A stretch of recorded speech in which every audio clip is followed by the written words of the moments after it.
his last piece before we get up out of here. For those of you who joined late, make sure y'all click like on the button, support the platform. You can Cash App Be the Power. You can use the Super Thanks feature, which once the video ends, in processes, you'll see there's a feature that you can use to show your appreciation to the video after it's been done. It's called Super Thanks. You can also use that feature as well. So let's play this clip from Ann Coulter, because what she said here, right? And I want the Republicans that are listening in on the right, the conservatives, especially any white conservatives, I want them to pay attention to what Ann Coulter is saying here, because it's vital to all that we've shared tonight in understanding why things are only going to get exponentially worse for us as a people, as American freedmen, if we don't quell the bad immigration policy, and if we don't get reparative justice, which includes direct cash payments for the debt that we are owed in this country. You make kind of a provocative comment in your book here, Mug, and I think it's on page 151. You write that various groups, feminist, gay rights groups, and those who are defending immigrants have commandeered the Black civil rights experience. Yes. What do you mean by that? Yes, I'm glad you asked that, because I think it's one of the most important points of the book. I mean, I think the way liberals have treated Blacks like children, and many of their policies have been harmful to Blacks, at least they got the beneficiary group right. We do have to, I mean, we shouldn't, there is the legacy of slavery and Jim Crow laws. We don't owe the homeless. We don't owe feminists. We don't owe women who are desirous of having abortions, but that's, or gays who want to get married to one another. That's what civil rights has become for much of the left. They dropped the Blacks after 5 minutes. Immigrant rights are not civil rights? No, I think civil rights are for Blacks. See, this is essentially the problem, and the Republicans What have we done to the immigrants? We owe Black people something. We have a legacy of slavery. Immigrants haven't even been in this country. But you see, most of us are either immigrants or are the descendants of immigrants, and we understand that not everybody. There are Native Americans in, but we understand in this country. We understand in this country that kind of self-deportation, making things so difficult for immigrants, for undocumented immigrants, that they have to leave, or the DREAM Act, vetoing, threatening to veto the DREAM Act, which is what Romney has said. I mean, and again, we have Governor Romney, who is basically taking a position that is anti a large and the fastest growing segment of the electorate. And here's the thing, if Republicans don't do something with immigration, and if Republicans are so far away from Latinos, they're going to lose not only this election, they might lose the White House for generations. The future. And Texas to turn that's why from the red to Democrats blue. are dropping the Blacks and moving on to the They're not Hispanics, dropping because the they're a Blacks. larger group of Hispanics now. But can I just say to Jorge, I hate to disagree with you when you're attacking President Obama, but I think the point on immigration is you can have open borders or you can have a welfare state. You cannot have both. So that was an interesting conversation. There was a point, right? Right here. Let's bring it back right here. And I will touch on this, but I'm about to get off this thing. We've been on here going on 3 hours. So I want to touch on this point right here. Oh, it won't just play from right here? The problem. And the Republicans What have we done to the immigrants? We don't just say, no, I think civil rights are for Blacks. See, this rights? No, much of the left. They dropped the Blacks after 5 minutes. Immigrant rights are not civil rights? No, I think civil rights are for Blacks. So look at the question is loaded, right? George Stephanopoulos asks about the civil. So our civil rights not for immigrants, and Ann Coulter correctly says civil rights are for Black. The Civil Rights Act of 1866, the Civil Rights Act of 1875, the Civil Rights Acts of 65 and 68. If I'm not mistaken, if I'm saying those years correctly, that was for us. See, what Stephanopoulos did was what the left does in this country when it comes to our people. It extends the things that was set aside for us, like affirmative action, to everybody else, even if it is detrimental to us. And that's what it flowed out of his mouth so effortlessly because he's been indoctrinated to believe that. What do y'all say on that point?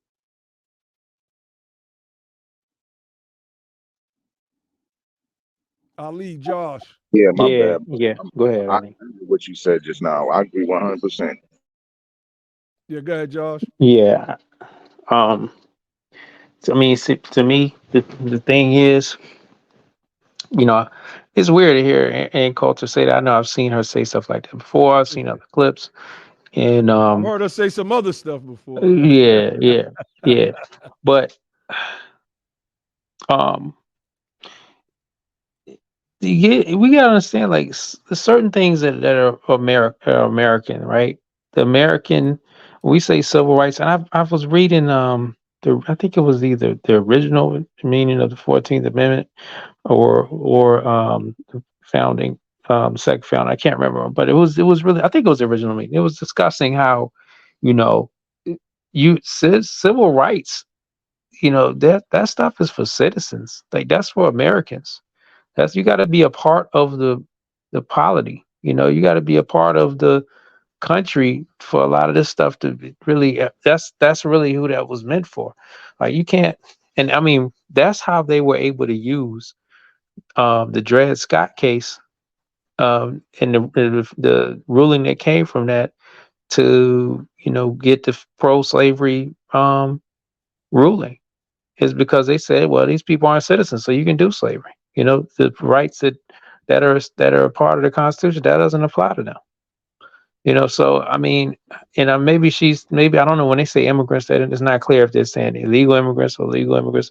All I'm trying to say is when we're talking about what is set aside to make sure when America does something to take care of its citizens, you can't just prostitute that out to think like that's supposed to go to everybody else that is trying to come over here.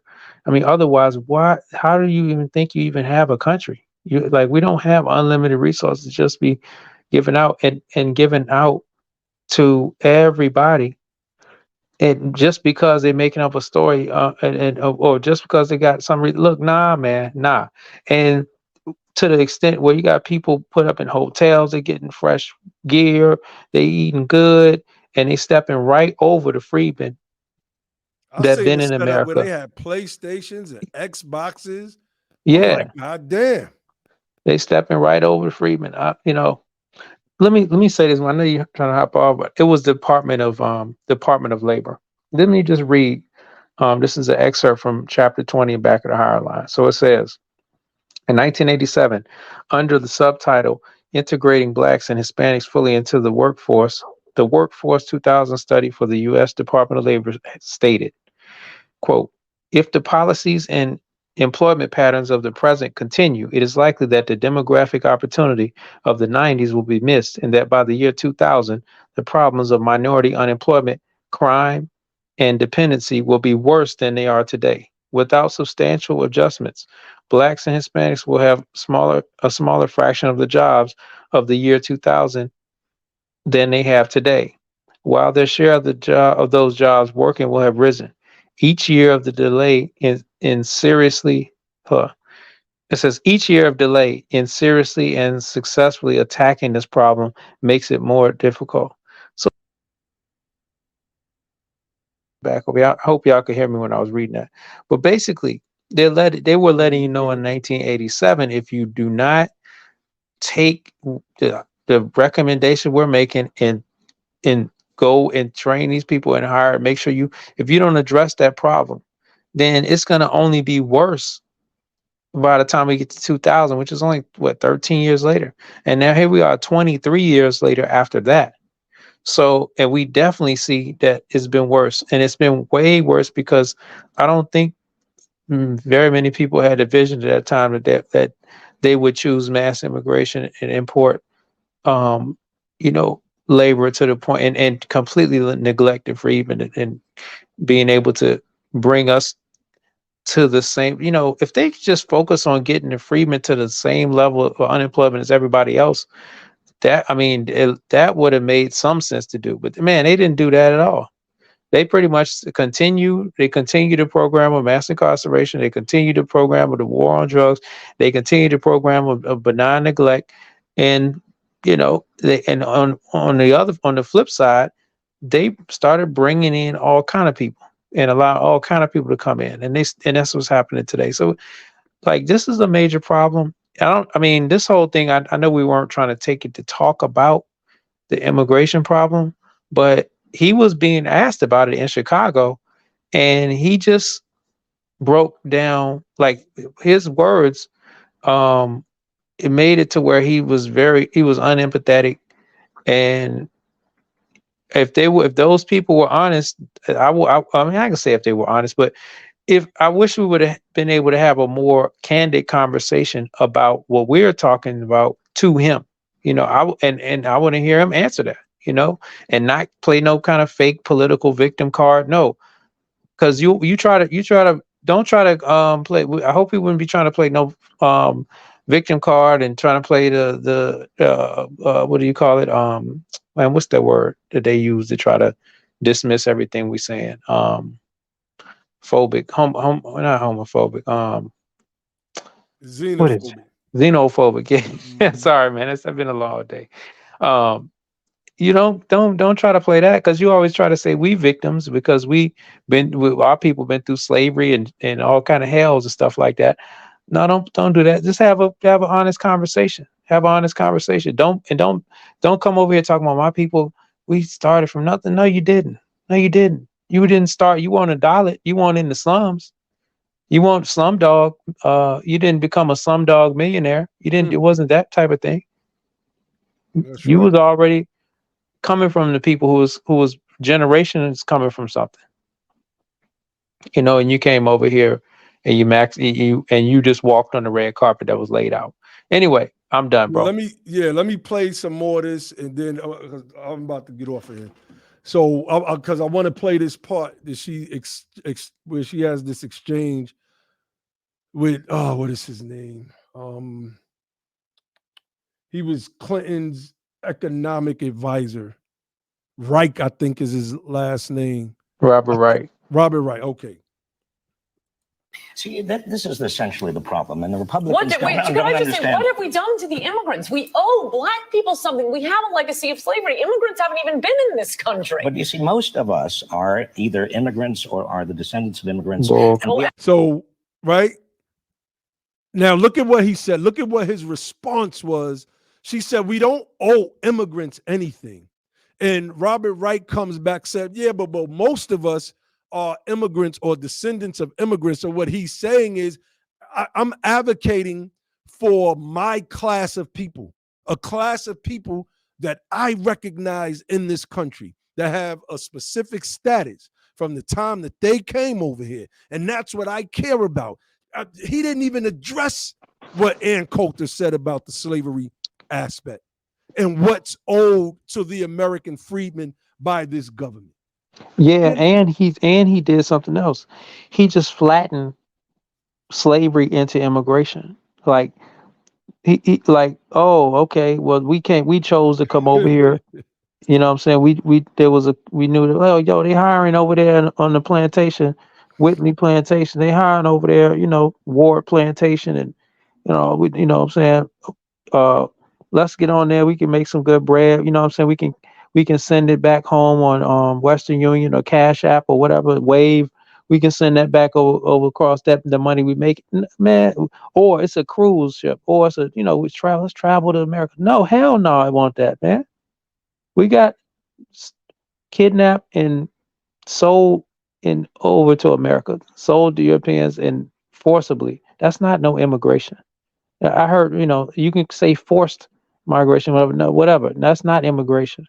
That's not us saying, oh, they got an Immigration Act of 1790, where if you're a white person, you can go over America, you can live over there and work over there, you stay over there for 2 years, you can get naturalization. That was not the situation for us. Yeah. So, and right as we talk about that, and I'm going to end on this. This article is about Silicon Valley's Indian community pushes to reform H-1B visa program. And so I'll read a little bit. The H-1B visa is such a big deal for the Indian expatriate community in Silicon Valley that immigration lawyer Madhuri Namali has been able to build her business around it. Sheesh. Namali says over half of her, basically, these are people advocating for their people. If it causes detriment to American freedmen, so what? So what? It says hundreds of thousands of Indian expats hold H-1B visas. Many live in Silicon Valley, and many feel the H-1B program has major problems no one is addressing. So if I bring up poverty in South Carolina, poverty in Alabama and in Louisiana and Georgia and Mississippi and Tennessee, basically all over this country where we have large pockets of American freedmen, we get told what Stacey Abrams said to us, which was, well, because y'all are such a small portion of the population, really, so how many Asian Americans are here? Then you look up how small that portion is. Then you say, well, how many of those that are classified as Asian Americans are actually from India? And that number shrinks drastically. So you'll do something for the maybe, I don't know what it is, maybe 1 or 2 million people here with these H-1B visas and these people that are fighting the government. Y'all are going to do something for that because these people are going to push and they're going to use the wealth that they're getting from Silicon Valley to make sure that they lobby for it. You locked us out of wealth so that we couldn't have the money to lobby for things that are needed for us. You went to Silicon Valley and it was like walking into Scrooge McDuck's vault and jumped into seas of gold and money all over the place. What we're saying is we didn't even get a chance to sniff Silicon Valley. I am pretty certain that if we had the same opportunities as Indians did in the tech industry, we would be blowing them out of the water. We are the most creative people on the planet, the American freedmen. Everything we touch, we put a little bit of seasoning salt on it and spice it up some more. So we would, in my opinion, if we had our own Silicon Valley, our own AI Valley, if you will, we would be head and shoulders above everybody else. I believe robotics would be advanced. I believe everything that has to do with the tech industry, from software to hardware, would be advanced based on the genius of the American freedmen. But no, America boxed us out of those opportunities, told us to pull ourselves up by our bootstraps, and gave H-1B visas to people from other countries so they can walk into Scrooge McDuck's vault and then have a net worth of, what is it, Josh, $400,000 or something like that. Depending on where you at. Where I'm at is 573,000. Los Angeles, about DC is 573,000, and American Freedmen is 3,500. So let me put that link in the inbox as well. So family, we gonna get up off here. Y'all see what it is. Y'all see what it is. Brother Ian is right. These white immigrants have a nostalgic love for other immigrants. I believe that. And the way Robert Reich just completely dismissed Ann Coulter when she said, what did we do to the immigrants? We owe the Black Americans. And this dude said, yeah, but most of us are from immigrant stock. So it's okay for you to advocate for the people of your class, of your status, but it's not okay for us. We're about to turn that on its head. Go ahead, bro. And the crazy part about that, my bad. The crazy part about that is that you gotta. I mean, if we were on there, we would have came right from that when affirmative action was white. That's right. See, when your people came as immigrants, all the rest of the immigrants, they got to access whiteness. They got to come and be slave owners. They got to come and be members of the Ku Klux Klan and fight against us.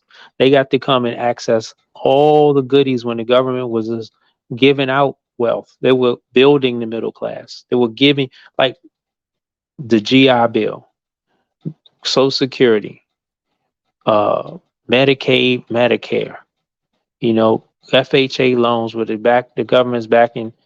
Like you get all kind of affirmative action, and you get all kind of government welfare. You talking about public housing, where a lot of the projects, a lot of our people have been in, and we used to just see in our people in our lifetime that they didn't make them for us originally.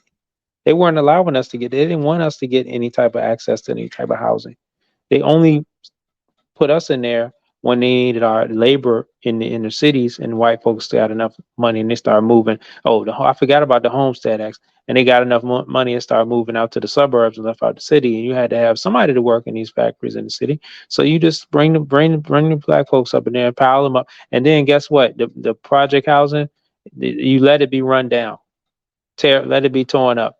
And after they just ran that all the way into the ground. So yeah, them projects didn't used to be all black folks. It used to be poor white folks.